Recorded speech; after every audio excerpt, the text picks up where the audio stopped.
Aujourd'hui, on parle des adaptations de sagas fantasy en série Netflix et Amazon Prime.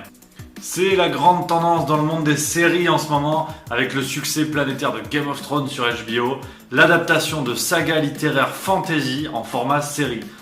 Et forcément, parce que ça ramène un peu du billet vert, là c'est Netflix et Amazon Prime qui vont se mettre sur les rangs avec des adaptations pas piquées des hannetons. On en parle dans la suite de la vidéo.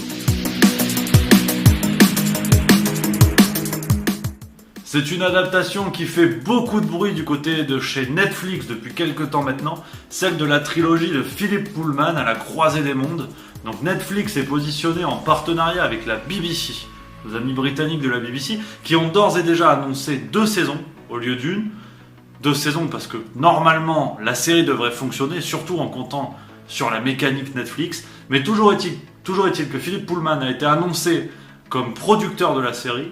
Ça c'est bien. Et en plus, avec au scénario Jack Thorne, qu'on a pu retrouver sur la série Skins notamment.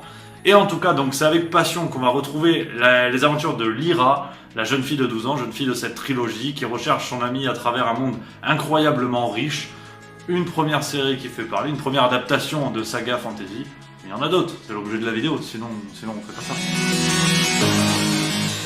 Alors, autre adaptation de saga fantasy littéraire, après À la croisée des mondes, qui sortira d'ailleurs à l'horizon 2019, The Witcher. The Witcher est pas adapté du jeu vidéo, parce que toi je t'ai vu, toi t'es gamer, tu connais un peu tout ce qui est joystick. Non, là ça n'a rien à voir. Là, on va s'attacher, en tout cas Netflix, pas moi, t'as compris, moi je fais rien. Netflix va s'attacher à adapter les romans d'Andrzej Sapkowski. Donc ça c'est un nom déjà, tu gagnes au scrap contre mamie, ça t'as toutes les lettres qu'il faut. Mais en tout cas, Netflix a déjà annoncé qu'ils allaient s'attacher à vraiment rester en lien avec l'univers des romans, donc ça c'est une très bonne chose. On va retrouver donc le chasseur de monstres de The Witcher, dans une série avec en rôle titre, alors ça a fait parler Henry Cavill, celui qui fait Superman, sans la moustache. Henry Cavill, donc déjà un casting qui n'a pas forcément énormément séduit, et aussi au niveau du scénario où on aura Lauren Schmidt qui a d'ores et déjà dit et proposé d'ailleurs des adaptations plutôt personnelles des personnages du roman, et là les fans sont pas contents. Donc il y a eu quand même quelques réactions sur les sites, sur les blogs, sur internet, au sens large. Donc c'est une série qui démarre pas très bien, mais en tout cas pour les amoureux de la saga et pour les autres, ça pourrait être intéressant de découvrir cette adaptation. Alors troisième adaptation attendue du côté de chez Netflix, celle de Narnia.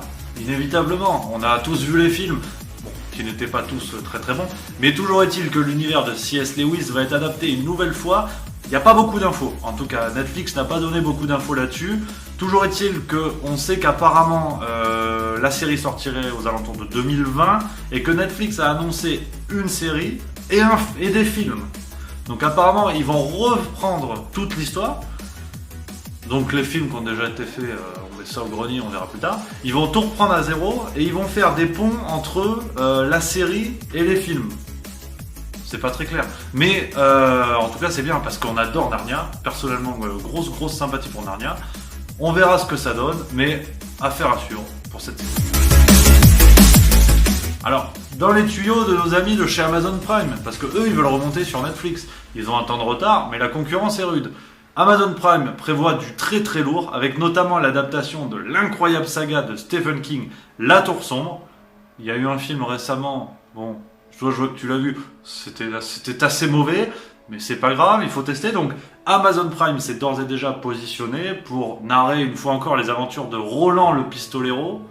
C'est pas moi qui ai choisi. Oui, Roland ça fait pas Pistolero. Si t'as un problème, tu vois ça avec Stephen King. Effectivement, Roland, ça fait bouliste, ça fait pas pistolero, mais ça c'est pas le problème.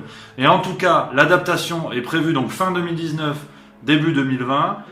On va voir ce que ça donne, mais encore pas énormément d'informations à ce sujet. Mais toujours est-il que pour les fans de Stephen King et pour tous les autres, ça sera encore un plaisir de plonger dans cet incroyable univers qui en plus fait plein de ponts avec tous les autres livres de Stephen King. Donc franchement, une superbe porte sur l'œuvre quand même d'un géant. On dira ce qu'on veut, mais il est génial. Et on finit avec du très lourd, parce que je te voyais t'agacer. Toi, derrière l'écran, tu te disais, ouais, il va pas en parler, ce con. Et si, je vais en parler. Amazon Prime et le Seigneur des Anneaux, évidemment. 250 millions de dollars pour acheter la licence. Fallait une grosse valise pour porter tout ce pognon.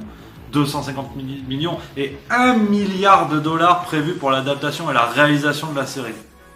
Là, je te parle pas d'un fond de poche, on n'est pas sur les pièces rouges. Là, il y a du pognon.